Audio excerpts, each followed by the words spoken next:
Assalamualaikum warahmatullahi wabarakatuh. Innal hamdalillah nahmaduhu wa nasta'inu wa na'udzu billahi min shururi anfusina wa min sayyiati a'malina. May yahdihillahu fala mudilla lahu wa may yudlil fala hadiya lahu wa lan tajida lahu mursyida. Asyhadu an la ilaha illallah wa asyhadu anna Muhammadar Rasulullah sallallahu alaihi wasallam. La nabiyya ba'da amma ba'd. Allahumma shalli wa sallim wa barik ala nabiyil karim wa ala alihi wa sahbihi ajmain. Alhamdulillah, kembali kita bersyukur kepada Allah Subhanahu wa taala dan mengucapkan alhamdulillah rabbil alamin dan bersalawat kepada Rasulullah Muhammad sallallahu alaihi wasallam. Allahumma shalli ala Muhammad wa ala ali Muhammad. Bapak Ibu sedang masuk rahimahullah, kita lanjutkan pembahasan kita. Masuk babnya tentang bolehnya menangisi orang yang meninggal, tetapi dilarang untuk meratap atau istilahnya niyahah. Di meratap itu namanya niyahah, itu dilarang dalam agama kita. Niyahah atau meratapi orang meninggal itu hukumnya haram. Adapun perihal menangis, ada beberapa hadis yang melarangnya karena mayit akan disiksa lantaran tangisan keluarganya. Sedangkan tangisan yang dilarang itu adalah tangisan yang disertai dengan meratapan. Para ulama sepakat bahwa tangisan yang menyebabkan si mayat disiksa hanyalah tangisan yang disertai dengan meratapan atau niyahah, bukan semata-mata karena mengeluarkan air mata, menangis dan misalnya. Jadi menangis itu dibolehkan, tapi meratap menangis yang disertai dengan adanya kalimat-kalimat yang keluar seolah-olah tidak menyerukan takdirnya Allah, maka itu dilarang. Ada banyak orang kepada Rasulullah Rasulullah sallallahu alaihi wasallam ada Sa'd bin Ubadah wa ma'ahu Abdul Rahman bin Auf wa Sa'd bin Abi Waqqas wa Abdullah bin Mas'ud.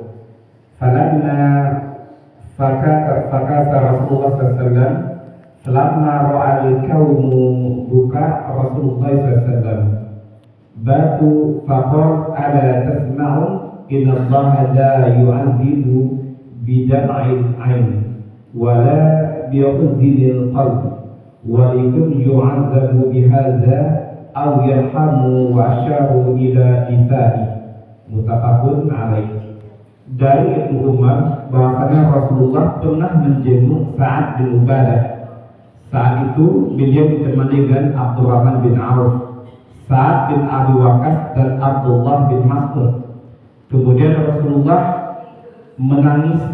Ketika orang-orang melihat Rasulullah menangis, mereka pun ikut menangis. Jadi ketika hadir itu Rasul menangis dan orang-orang pun ikut menangis karena Rasul menangis.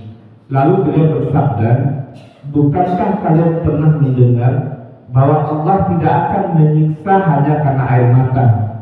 Jadi mungkin kalau ada, mungkin kita pernah mendengar, jangan menangis dan kirmai bekor meniti air matua karmai karena yang itu disiksa ya. Maka ini tidak ada dalil mengatakan mayat disiksa karena air mata kita menetes karena itu. Jadi dikatakan Rasul ini, Allah tidak akan menyiksa hanya karena air mata, tidak pula karena sedihnya hati.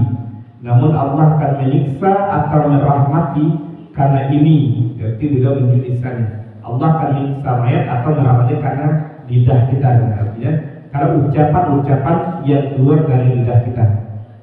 Hadis ini menjadi dalil diperbolehkannya menangis dan bersedih serta diharamkannya meratap atau niyahah dan marah-marah. Wa Anas anna Rasulullah SAW dakhala ala banihi Ibrahim wa huwa yadudu bi nafsihi faja'alat ayna Rasulullah SAW tadrifan faqala lahu Abdul Rahman bin Auf wa anta ya Rasulullah faqala ya bin Auf innaha rahmatun thumma atba'aha ba'thura. Faqala innal 'aina tadma'u wal qalba yahzan wala naqulu illa ma yurdi rabbana wa inna bi firaqika ya Ibrahim la mahzunun. Rasul Bukhari. Dari Anas bahwasanya Rasulullah SAW pernah menemui anaknya yang bernama Ibrahim yang sedang sakratul maut. Jadi Rasul menemui anaknya yang bernama Ibrahim yang sedang sakratul maut. Kedua mata Rasulullah pun meneteskan air mata. Abdurrahman bin Auf bertanya kepada beliau, "Mengapa Anda menangis wahai Rasulullah?" Beliau lalu bersabda, "Wahai Ibnu Auf, sesungguhnya ini adalah rahmat tanda kasih sayang." Kemudian beliau melanjutkan dengan kalimat yang lain. Beliau bersabda, "Mata boleh meneteskan air mata dan hati pun boleh bersedih. Namun kita tidak boleh mengucapkan kecuali apa yang membuat ridho Tuhan kita. Dan kami dengan kepergianmu ini wahai Ibrahim benar-benar bersedih hati." Jadi Bapak-Bapak, menangis itu juga merupakan tanda rahmat dan tanda kasih sayang. Jadi ketika ada keluarga yang meninggal itu menanda kita menangis, tanda kita sayang kepada beliau. Dan itu juga tanda rahmat Allah kepada kita, dihadiahkannya kita hati yang lembut. Aku kalau ada orang yang anaknya meninggal, istri yang meninggal atau suami meninggal, ada galak-galaknya, itu berarti hatinya tak ada. Jadi itu tanda rahmat Allah dan tanda kasih sayang.